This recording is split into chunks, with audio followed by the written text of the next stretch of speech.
Hello students, welcome at Educare. This is Vinod Bihani and we are continuing our mathematics session for the discussion of Introduction to Calculus. This is its second part. In previous part we have seen the calculus was developed by Newton and Leibniz, and the main topics that we are discussing here, and the previous we have seen the relations and functions topic about that introduction and also limits and continuity. We continue for the next topic that called as derivatives or differentiation. Derivatives, one of the very important topic in calculus. It's derivative of y with respect to x denoted by dy by dx. If we have a function y equal to fx, then the derivative of y with respect to x denoted by dy by dx and derivative of fx with respect to x denoted by f dash x. There is a formula that called as first principle, and derivative of fx with respect to x is given by this first principle formula, which contain such limit h tends to 0 f of x plus h minus f of x upon h. Using this formula that called as first principle, we have many standard derivative formulae. For example, derivative of sin x is cos x, derivative of x raised to n, that is denoted by such symbol d by dx of x raised to n. That means derivative of x raised to n with respect to x is n into x raised to n minus 1. There are a lot of formulae. For example, derivative of log x with respect to x is 1 upon x, and so on. Derivatives are important to solve the problems which called a differentiation topic. There are some rules of derivatives, like addition rule of derivative, that is if two function u and v, then their derivative is given by du by dx plus dv by dx.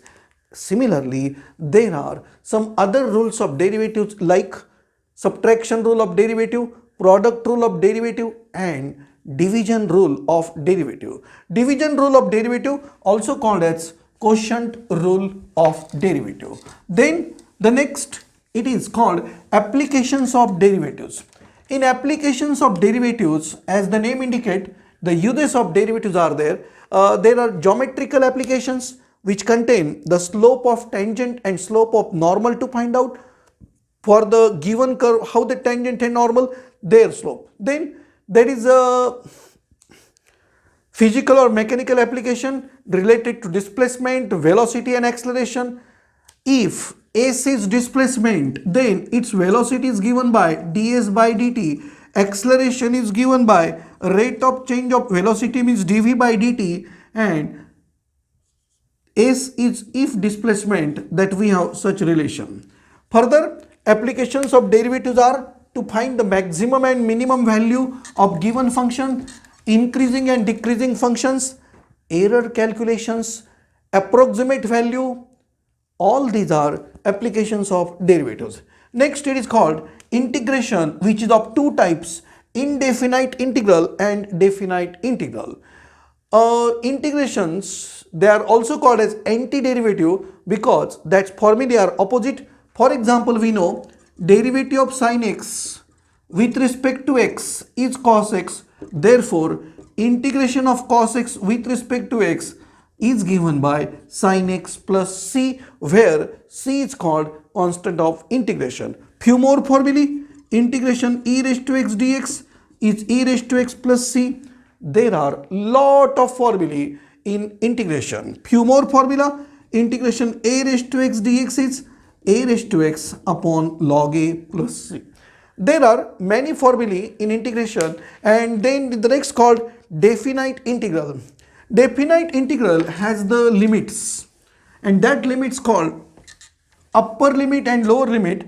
To understand, we take some example.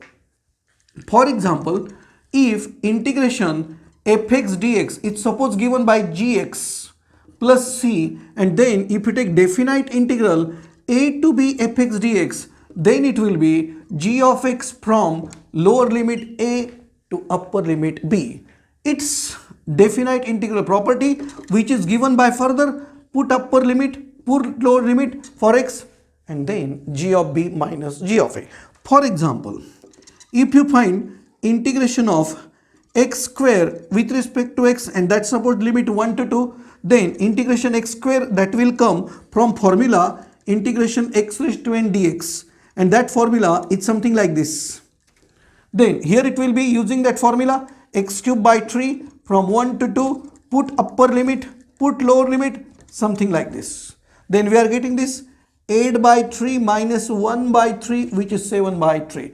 There are lot of properties in the definite integral, and one or two properties important that I mentioned. For example, we have this property integration 0 to a fx dx is given by integration 0 to a f of a minus x dx. There are such definite integral properties which are used to solve the problems.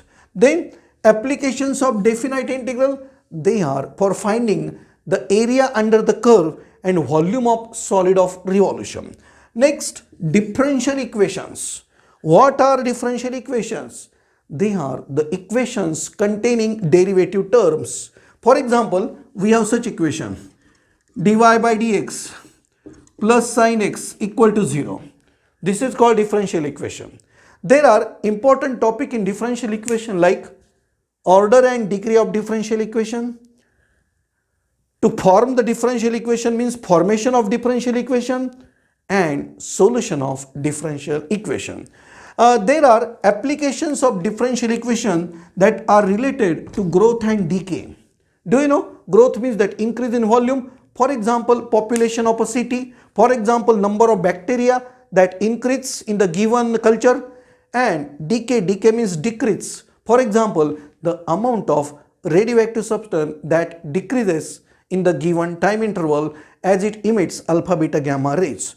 These are the some applications of differential equation, means we can solve these problems by using the concept of differential equation. So the main topics in the today's session that we have seen on calculus: derivatives or differentiation, integration and definite integral, their applications both, as well as differential equation. So that was the short video. We will try to get separate videos afterwards on each topic in some detail and then some more detail.